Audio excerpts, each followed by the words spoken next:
Come on, bitch, let's go.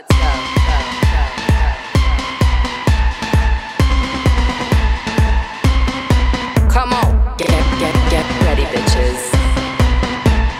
You haven't seen nothing yet. Come on. Valentino, Versace, Lamborghini, Bugatti. I got money to burn. I'm single and I'm naughty. Come on. Tiffany's, Cartier, Gucci, Armani. Come on. Break out your black card, boys. It's time to party. Come on. I've got more carrots than Bugs Bunny. Hi, Thea. Hello, Dana. It's been a while, man. Come on. I know I miss you. I haven't seen you physically in ages. I know. So unfair. We're going to make a trip. We're doing an LA trip. Everybody get ready. It's happening.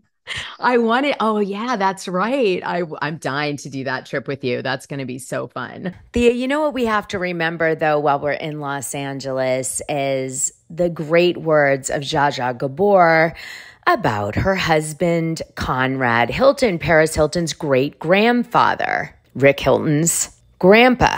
Let's listen to what Zsa Zsa had to say, and let's take this advice with us to LA, shall we?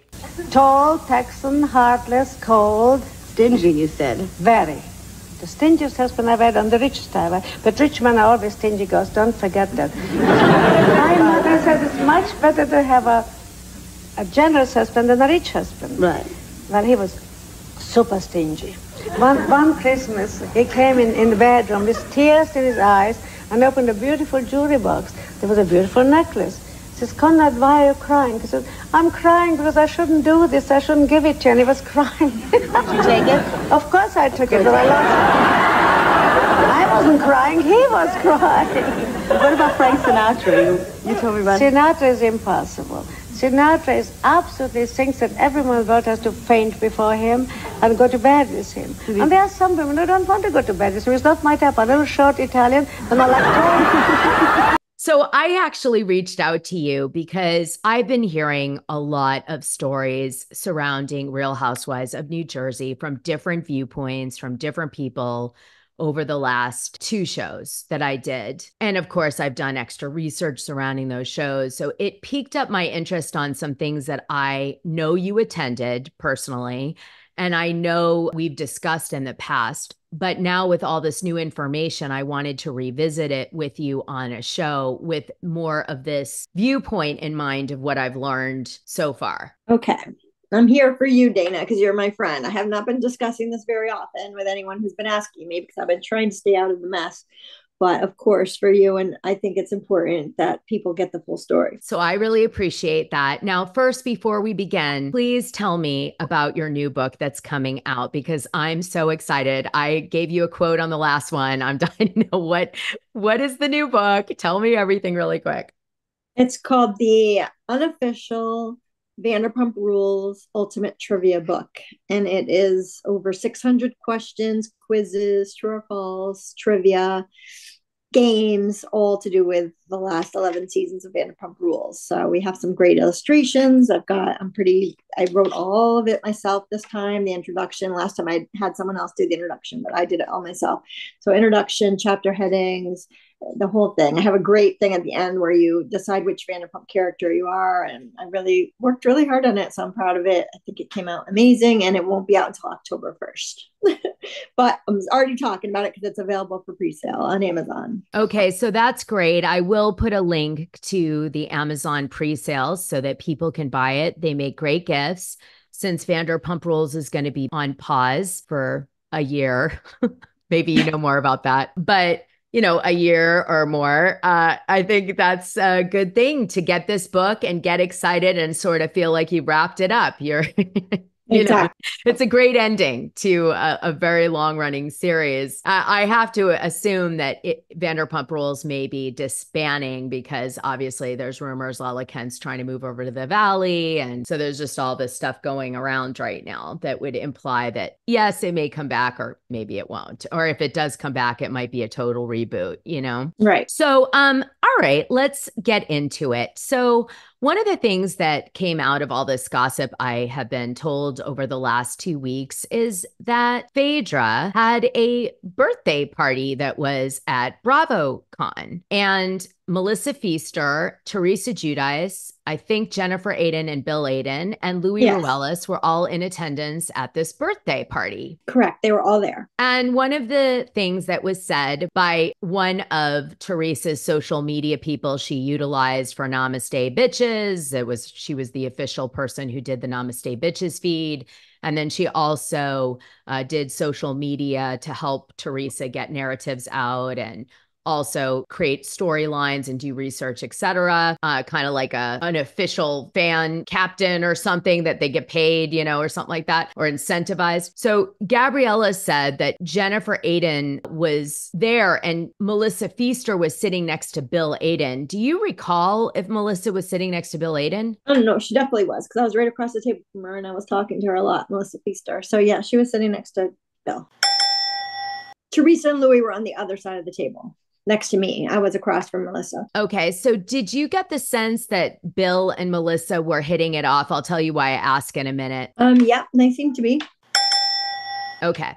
So I guess something that's being alleged or interpreted is that maybe one of the trigger events that set Jennifer Aydin off and not liking Melissa Pfeister was this dinner, because she felt like Bill Aydin was being a little too talkative with Melissa Pfeister. And obviously she's very pretty. So I don't think there was anything really happening there, obviously just people partying, but this set Jennifer off. Do you think that's a viable possibility? I do think it's viable, and only because I was there, and Bill Aydin and Louis were literally 20 sheets to the wind. They were so trashed.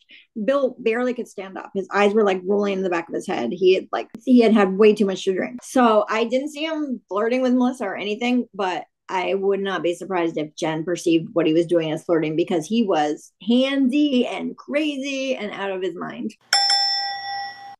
Yeah, so he's hammered and probably lost his, wits about him. So he's being like most people, right? You get drunk, you get overly huggy. Oh my gosh, I told you guys, every time Taylor Armstrong from Real Housewives of Beverly Hills and OC would get drunk, she'd try to kiss me and shit. And I was like, girl, I'm not there. I'm not on that, path. I did not see him flirting with Melissa, though. And I will say, Melissa is definitely not the type to flirt back if he was trying to flirt with her. She is not that way. She is so kind of, removed from that, because, she's very into her husband, her kids. Oh my God, her husband is amazing. You can't top Melissa's husband in any way. She's really friendly and never kind of puts anyone off. So if Jen did perceive that, then I'm sure it was just inadvertent on Melissa's part. But, that night was just so weird, because Jen Aydin was in the worst mood. I'm not even kidding. She did not break one smile the whole night. And I thought she was just being a bitch, but maybe that's why she was so grumpy. Maybe she saw something before I got there that set her off, because I couldn't believe how grumpy she was. It was a small dinner, maybe 20 people there. There was, MJ and Sheree. And I heard Sheree's not coming back to Real Housewives of Atlanta, you guys, just popping that in here in case you didn't know. All kinds of fun people were there. So you would think that she would be more engaging. It was just, real tight, and it was a beautiful 8-course meal. And I remember walking in thinking, what is wrong with her? So maybe that was it. I don't know. She was definitely having an off night, and Bill was having an on night. I heard rumors from Gabriella too that Jennifer Aydin was taking pictures to drop on Instagram with all the different housewives that was there. And Melissa Pfeister kept trying to get in the picture. And Jen would make comments like, this is for housewives, honey. And, so maybe that has something to do with the mood too. What do you think about that? No, I saw that happen, but we did pictures. They did them all together. She didn't want anyone else in the picture. I just assumed she was being snotty. Honestly, the whole night I just got because I've met Jenny before, and I just got such a negative vibe from her. So I just assumed it was more of her bad mood. I didn't know it was personal, directed toward Melissa. And Melissa's one of those people who's so sunny, plays everything off. It was just, hey, she didn't seem like she minded not being in the picture.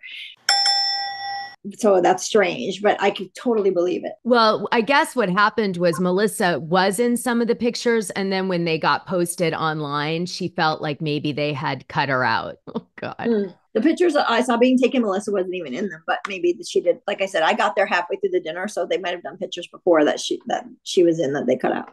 Yeah, or it could just be a perception. Like, Exactly. she was taking pictures with Jen and Teresa and all that. And then Jen just didn't choose those pictures. She used the other ones. She didn't actively cut her out. Although I will say a real thing in Housewives shade is to do that. So it's possible. It's not a stretch that could have happened. But Gabriella wasn't there. So she was saying it in the context of it being gossip. She wasn't saying like, I know this for a fact or whatever. Right. That's on last week's episode, by the way, you guys. So that's interesting. I did want to get your viewpoint. So how are the other dynamics of everybody at the table? Teresa, Louis, like any observations you want to share on that night? Teresa was very quiet. Again, a little bit like Jen Aiden in that she didn't seem to want to be there, which I guess I could see. It wasn't the most star-studded event. I mean, there were other people there like Phaedra and Sheree and MJ, but maybe those aren't her people. But anyway, she was very quiet. Louis and Bill were very gregarious. They were drunk. They were having a great time. Jen Aiden was in the worst mood I've ever seen. I've met her, maybe this is like the third time. Never seen her like this. So it was weird. The vibes were definitely off. It really felt like everyone was paid to be there and they didn't want to be there. I have no idea why. That's so terrible. Oh my God. Sounds like the worst party ever. Poor Phaedra. You need to throw her another one. Yeah, I mean, it was weird. The two sides of the table were completely not engaging with each other. So there was like Phaedra and MJ and Sheree, and then the whole other side of the table, which was Teresa and Louis, Jen and Melissa and Bill, and they were not interacting. So random. All right. So that's a great insight. Thank you. Okay. So now you know that all the spoilers have come out about season 14, thanks to mean old me for doing that. But I had to punish Siren, and that's the way I see it. Take it or leave it in the only way that they get impacted. So I wanted to ask you, as part of these spoilers, it comes out that, and we're starting to see that teased out on the promos and all this stuff, that the cast allegedly was conspiring to come for Louis Ruelas at the reunion. And I and you were privy to, I think, what Teresa's trying to say Frank talked about to her, Frank Catania at that time. And so I wanted to have you tell the story because I always forget the details and you're a writer and way smarter than me. So you never do.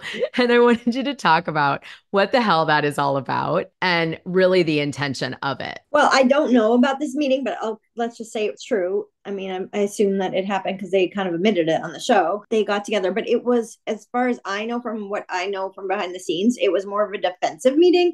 Like they had, of course, learned about this smear campaign that Teresa and Louis had paid for against Marge. So they knew this was going on. They knew that Louis had called Marge's son. So these two things had happened. So now everybody's kind of thinking, what else are these guys up to? What is he going to pull out? He hired Bo Dietl. I mean, now at this point, there's a real pattern here of Louis not just not liking Marge and Melissa, but actually actively going after them. So I believe that they met in a defensive manner to say, what else is going to come down the peak? What does everybody know? What are we going to do about this stuff? I mean, they had the law involved. They called the police. They had lawyers. I mean, this is not a joke. So it wasn't actually like Dolores was saying, oh, this is normal. People get together. No, this was actually a lot more serious. I don't think people understand this. I mean, Gabriella's talking about tea and we're all talking about receipts and all that, but this was actually a very serious series of events that kind of showed a pattern of someone not just going on the defense, but going on the offense against these ladies. So I think they probably gathered just to find out like how they were going to combat that at the reunion. And I don't think there's anything wrong with that. There was stuff going on that was really disturbing. And so if I were them, I would have met everybody and said, what are we going to do at this reunion? What if this stuff comes up? So I don't know. I don't see it as nefarious. I see it as them trying to protect themselves. Yeah. And it was weird too, because I guess it comes out in this season that Frank Catania is the one who spills the tea to Louis Ruelas and Teresa Giudice. But Frank Catania was going into the reunion wanting to talk about the fact that his son was sort of left high and dry when he was working for Louis Ruelas. Louis set him up with a friend of his to do some sort of mortgage company or something like that. And then they stopped paying the rent and they didn't tell Frank Catania Jr. And then it was all going to come out at the reunion. What about that part? Right. I mean, Frank Catania, obviously, as we all saw right after the reunion, flipped sides and decided he was going to support Louis and not say anything about it. But before the reunion, leading up to the reunion, Frank was anti-Louis. He was upset that Louis had screwed over his friend. Was upset Louis mostly, and this is what most people end up hating Louis for, is he ghosted his son, which was the worst part. It's not just that the people came and said, hi, you have to leave this office, the rent wasn't paid. It was that the kid, someone walked in and said, you have to leave the office. The kid called Louis and tried for 3 weeks to get hold of him. And I don't even know when he ended up connecting with Louis or if he ever did. So that was the part that if you're a dad, you're not liking to hear that story about your son. So he was definitely anti-Louis leading up to the reunion. Something happened at the reunion, right after the reunion, where Frank decided he wasn't going to come after Louis anymore. And most likely it was Dolores' influence, because Dolores took a stance at the reunion. She did not want this stuff discussed. She is not anti-Louis. And I'm sure Frank was just trying to follow her suit as the father of her children. So now, of course, ever since then, Frank has taken the stance that Louis is fine and he did nothing to his son and everything's fine and everything's great. But we know that's not the truth. And also, too, there was that drama with Pizzagate and Joe Gorga, where, that all comes out also. And Frank Catania is good friends with Joe Gorga. So I wonder how Joe Gorga feels about it being depicted on the current season that Frank sort of said all this to Louis Ruelas. Have you gotten any tea on that? Just curious. I got a lot. Obviously, Joe told me the story of Pizzagate and I wrote it down and posted it. And he did talk to me about Frank Catania. At that point, he was saying Frank was going to talk about what happened to his son. So the thing is, I know they are still friends. So I don't think Joe Gorga holds it against him, because I really don't think, as much as it seems like the husbands in Jersey get involved, I really don't think Joe Gorga is the type to not like somebody because they're friends with his enemy. So I'm sure they're fine. I'm sure he understands why Frank doesn't want his son's name dragged into it. So I really don't think they're not friends anymore or anything. It's just a very hard thing right now because Dolores and Frank are both trying to ride the fence. And I don't think that's really possible with this group anymore. Yeah, for sure. When do you think the New Jersey cast members started to realize that what we now know as Gabriella was out there doing all this stuff for Jim, Teresa, and Louis Ruelas, allegedly? When do you think that the cast picked up on this?